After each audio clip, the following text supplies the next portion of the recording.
আসসালামু আলাইকুম, সকল উপর শান্তি বর্ষিত হোক। হাঁটি হাঁটি পাবা করে আমরা পুরো মাসটি শেষ করে আসলাম।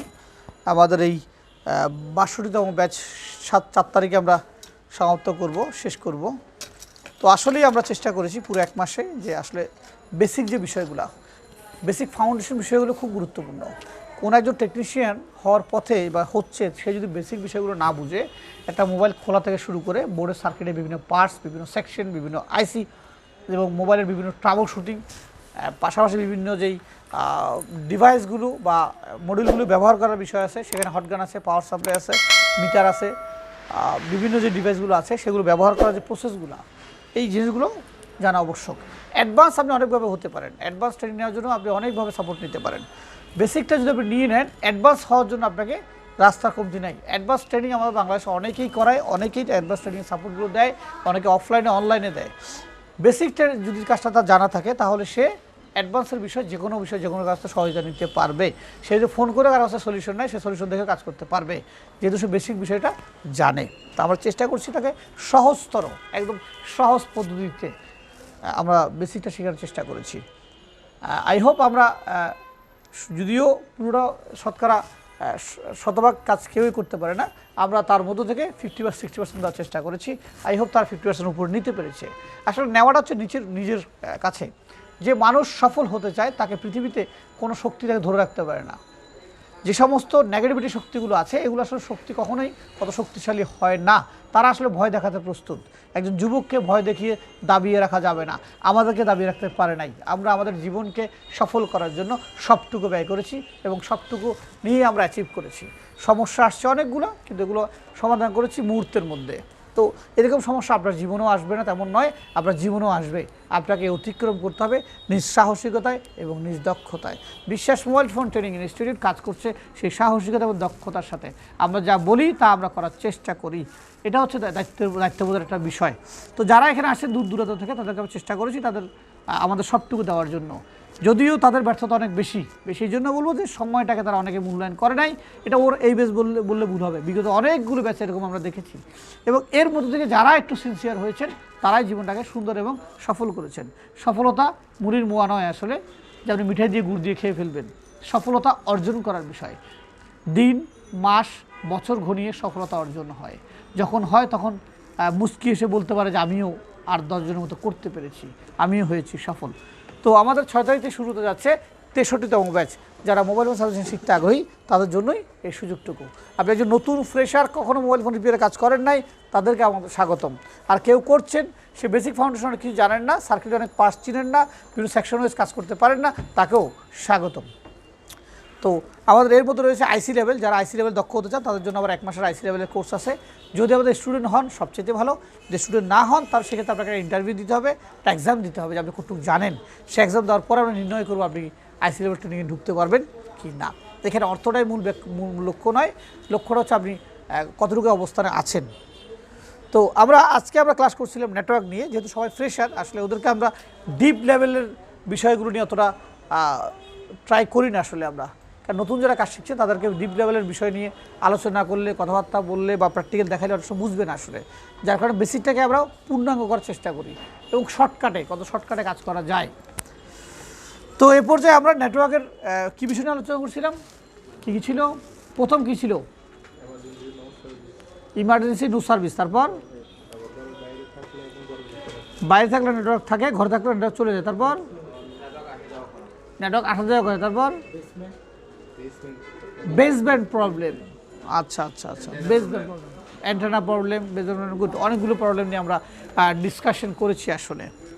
হ্যাঁ, ডায়াগ্রামটা দিতে বলো তো ওই কম্পিউটারটা অন করে দিতে বলো। তো আমরা অনেকগুলো তথ্য সকাল থেকে দেওয়া শুরু করেছি। প্রথমে আমরা লোগো হ্যাক নিয়েছিলাম। লোগো হ্যাক সমস্যা হলে কীভাবে সমাধান করবে তার বিস্তারিত বলেছিলাম। এখন কীভাবে নেটওয়ার্ক সমস্যা হলে সমাধান করবে তার বিস্তারিত বললাম। আরএফআই, যখন আমরা আরএফআই চেঞ্জ করতে যাব, চেঞ্জ করার আগে কিছু ডিরেকশন আমাদের ফলো করতে হবে। প্রথম ডিরেকশন হচ্ছে যে নো সার্ভিস হয়। নো সার্ভিস হলে আমরা কী করবো? প্রথমে কী চেক করবো? নো সার্ভিস হলে 1 নাম্বার কাজ, সবচেয়ে গুরুত্বপূর্ণ কাজ, যেখানে ডাক্তার একজন রুগী গেলে তার সমস্যা অনুপাতে যে সে চেক করে, ডায়াগনস্টিক সেন্টারে পরে পাঠায়। আগে কী করে? তো বাবা একটু হা করো তো, হা করলে দেখে। জিভে বের করে তো, জিভে বের করে দেখে। মানে কত কিছু যে চেক করে তার কোনো ইয়ত্তা নাই। হ্যাঁ, তো আমরা মনে করি যে সমস্যা একটা তিনি চেক করতেছে না, একটা বিষয় এরকম নয়। আসলে উনি জানে যে কী কী চেক করতে হবে। তো মোবাইল রিপেয়ারটা সেম। আপনি মোবাইল রিপেয়ার করতে গেলে বা মোবাইল সমস্যার সমাধান করতে গেলে আগে কাস্টমারদের জেনে নিতে হবে যে সমস্যাটা কীভাবে হয়েছিল, তার হওয়ার বর্ণনার উপরেই করবে। কারণ অনেকগুলো ফোন ফ্ল্যাশের ফাইল মিসিংয়ের কারণে এই সমস্যা হয়ে যায়। তো যখন ফাইল মিসিংয়ের কারণে হয় তাহলে সফটওয়্যার ইস্যুতে সমস্যা হলে এই সমস্যা হার্ডওয়্যার ইস্যুতে কখনো সমাধান হবে না। হবে কি না? সফটওয়্যার ইস্যুতে হলে হার্ডওয়্যার ইস্যুতে কখনো সমাধান হবে, এটা সফটওয়্যার ইস্যুতে করতে হবে। হার্ডওয়্যার ইস্যু হলে সেটা হার্ডওয়্যার ইস্যুতে করতে হবে। তো প্রথমে আমরা 2G এবং 3G আইডেন্টিফাই করবো। যদি 2G দিয়ে চলে আসে 3G সমস্যা, 3G দিয়ে চলে আসলে 2G সমস্যা। ঠিক আছে, এ হচ্ছে একদম ফুল গোড়া বিষয় আর কি। আচ্ছা, এরপর যদি না আসে আমরা নেটওয়ার্ক সার্চিং করব। সার্চিং করে কি দেখব? যদি দেখি যে নট ফাউন্ড আসে তাহলে আমাদের আরএফআইসি দেয়, আর যদি দেখি যে না সিলেকশন হচ্ছে তাহলে কি দেয়? পিএ দেয়। এটাই চেক করতে হবে। হ্যাঁ, যখন দেখলাম যে নট ফাউন্ড আসতেছে তখন আর কিছু করার নেই, আমাদেরকে আরএফআইসি চেঞ্জ করতে হবে। আরএফআইসি চেঞ্জ করার জন্য আরও কিছু ডায়াগনোসিস প্রসেস আছে। ডায়াগ্রাম দিতে বলো, ডায়াগ্রামটা দিতে বলো। ইয়াকে হ্যাঁ মেসেজ দিতে বলো, টিম বিয়ার আইডি পাসওয়ার্ড মেসেজ দিতে বলো। তো অনেকগুলো প্রসেস আছে। হার্ডওয়্যারের সার্কিট যদি আমরা যাই, এটা তো আমি মুখস্থ বিদ্যা বলে দিলাম যে শর্টকাটে কীভাবে কাজ করা যেতে পারে। ভিতরে গেলে অনেকগুলো প্রক্রিয়া দিয়ে যেতে হবে। ভিতরে কাজ করার জন্য মূলত আসলে কয়েকটা প্রক্রিয়া আছে। যখন একটা ফোনে নেটওয়ার্ক আসবে না, তার যে আলামত আসবে তার সেই আলামতের হিসাব করে আমাকে তার কাজ করতে হবে। আলামত যদি না বুঝি, আমি দেখার পর যদি না বুঝি তো কী সমস্যা হতে পারে বা হয়, সেটা না বুঝলে আসলে কাজ করা যাবে না। প্রথমত আমাদেরকে আগে সার্কিটের আইসি চিনতে হবে যে নেটওয়ার্কের জন্য কী কী আইসিগুলো ইউজ করেছেন। নেটওয়ার্কের জন্য কয়টা আইসি ইউজ করছেন? 3টা কী কী?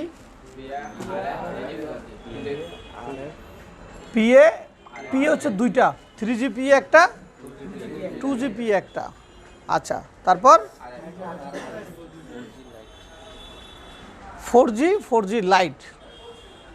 আচ্ছা, তারপর তো যখন এই 3G 4G আটটা আইসির কথা বলিনি আমরা, বলছে তোমরা নোট ডাউন করো নাই যে আরও 2টা আইসি থেকে যায়।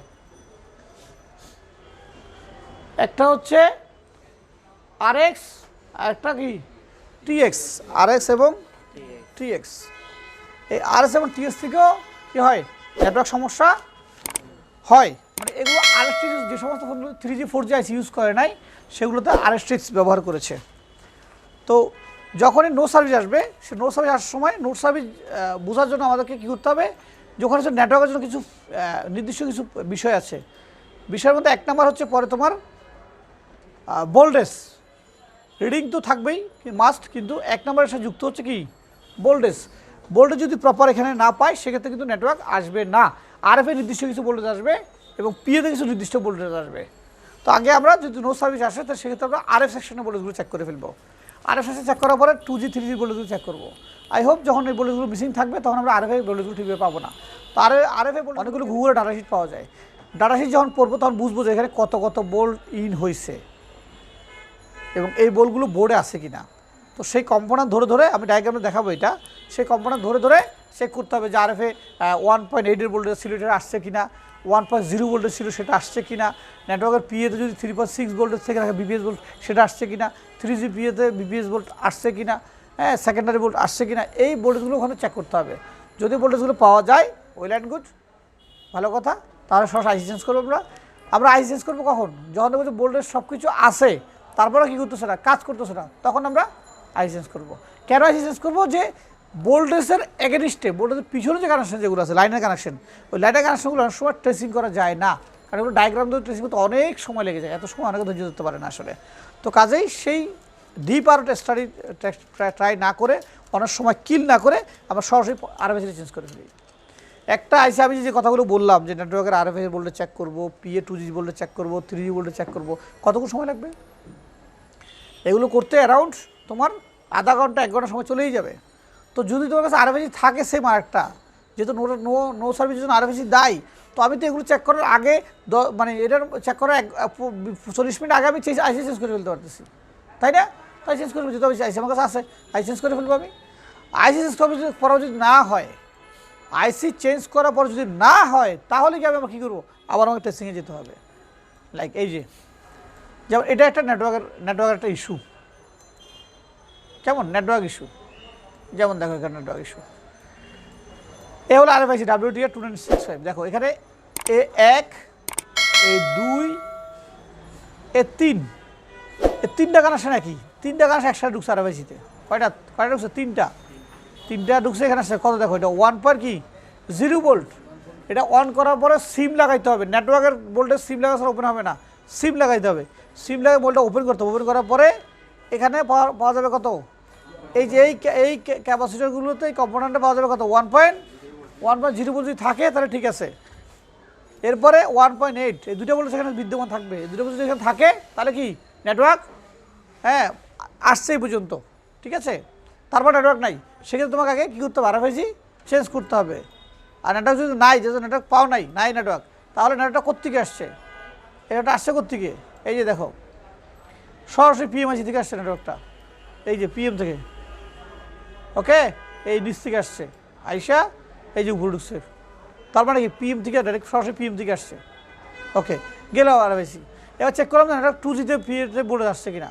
এই যে 2G PA-এর জন্য দিচ্ছে কি সরাসরি BPS ভোল্ট, কোথা থেকে দিচ্ছে, PMI থেকে। তাহলে RF-এর ভোল্টেজ দিচ্ছে কোত্থেকে, পাওয়ার IC থেকে। কিন্তু P-এর ভোল্টেজ দিচ্ছে কোত্থেকে, PMI IC থেকে। কেমন, বাকি রইল 3G IC-টা, এই যে 3G-টা 3G 4G-টা, সেও BPS ভোল্টেজ পাইছে। সে কোত্থেকে পাইছে ভোল্টেজ, তারে কে দিছে ভোল্টেজ, এই যে PM দিছে তাকে। এই PM উপরে, সবার উপরেরটা লালটা, উপরে লালটা,